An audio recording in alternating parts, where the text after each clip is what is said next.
First of all, I would like to start with congratulating our Honorable Finance Minister for having presented record number of budgets. Sir, I would like to raise a very important issue today. It's regarding MSMEs. There's a very huge problem for MSMEs in our country. There is a lot of money pending from state governments to small, medium-sized enterprises and contractors. If you see, for example, Andhra Pradesh, more than 60,000 crores is pending. Even Telangana, more or less same amount is pending. If you see, even Karnataka, there is a lot of amount, and various other states, sir. What is happening is small, medium enterprises, they put all their earnings. For example, I will give you an example. If you are doing a 100 rupee work, they are putting in for 10 or 15% margin, they are putting in 80, 85 rupees in that 100 rupees. And once it is billed, the bills are pending, anything varying from 1 month to 1 year, 2 years, 3 years. Once it is billed, they are forced to pay the GST of 18%. And after a period of 2 months or 3 months, it is taken as income, and they have to pay the income tax also. Small enterprises are facing great difficulty. They can't stop their works, and if they go forward, they are going into a debt trap. So it is not fair to penalize them from where the payments are pending from the government side.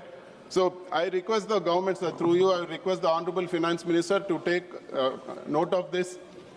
We can't penalize MSMEs and contractors for where the government is defaulting, for where the government has not paid, and we can't expect them to pay 18% GST, and we can't consider just the amount that is billed as income. The actual payments only should be taken into consideration, and I urge the government to take immediate steps, because 75% of the litigation the MSMEs are facing when they are dealing with the government is more or less in these circumstances. And once it is sorted out, almost all their issues with income tax or GST will be sorted out. Sir, and one more thing. In the budget document, if you go through the externally aided projects, in serial number 39, it says that the height of Polavaram project is pegged at 41.15 meters. So I would like to state that the height of Polavaram project originally envisaged is 45.72 meters, and the cost of completion of the project is 55,000 crores. In AP Reorganisation Act, it is clearly stated, very clearly stated, that Polavaram is a national project. Government will execute the project, and the complete Polavaram project in its original state will be completed.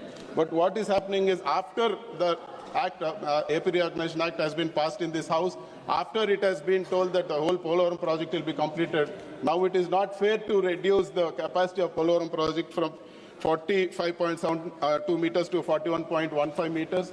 The capacity of Polavaram project also will be reduced from 190 TMC to 120 TMC. This is great injustice to our state.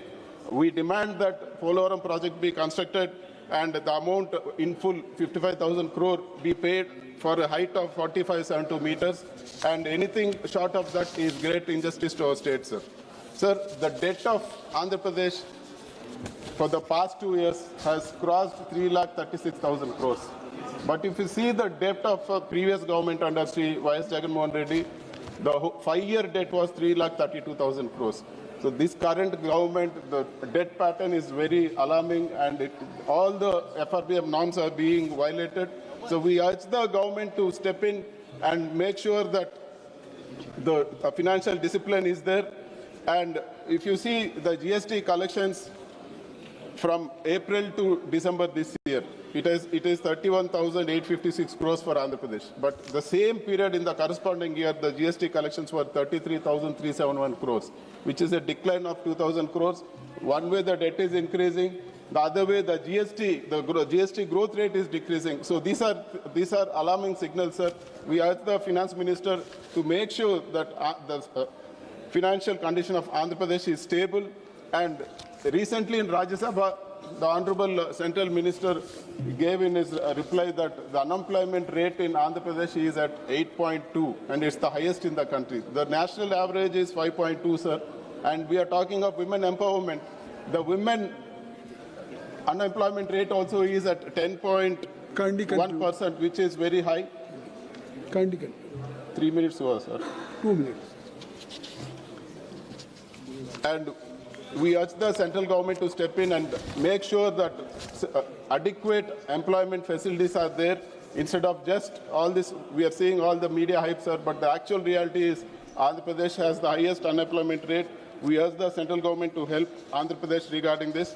And if you see in the housing, in the previous government, Jagan Reddy ji gave 32 lakh house patas, house sites, and he sanctioned 32 lakh houses.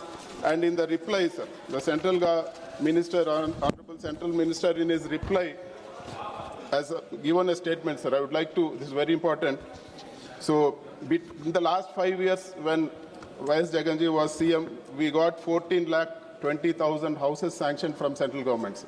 And out of that, 6.8 lakhs have been constructed. But what is alarming, TDP government is part of the India government right now. But what is really alarming is if you see 2024-25, the amount unutilized is 1,165 crores, sir, for housing. And if you see the amount they have received, the amount they pursued and received is zero. It is really alarming, sir. So many houses are pending and they are unable to get even 1 rupee. There are only two reasons we can conclude. Either the government is really inefficient or they don't want to execute the housing projects. And if you see the previous year, 23-24, the earlier government had got at least 5,500 crores each year, sir. This is the statement what the Honorable Minister has given. It is already we are ready to cooperate. We are ready to cooperate and go any lengths. We are ready to put aside our political differences. We are ready to move forward for Polaram project, even get funds for the housing. Thank you. We urge the Telugu party to speak about it. We urge the government to step forward and sanction adequate amount for housing. Thank you. And we also, sir, there's a major demand. Thank you. We oppose the privatization of Visakhapatnam steel plant.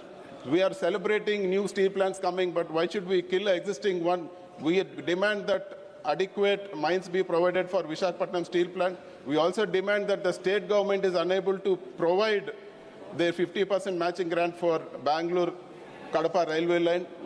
We ask the central government to step in and provide the additional 50% also because they are part of the NDA government. With these demands, I end my speech, sir. Thank you.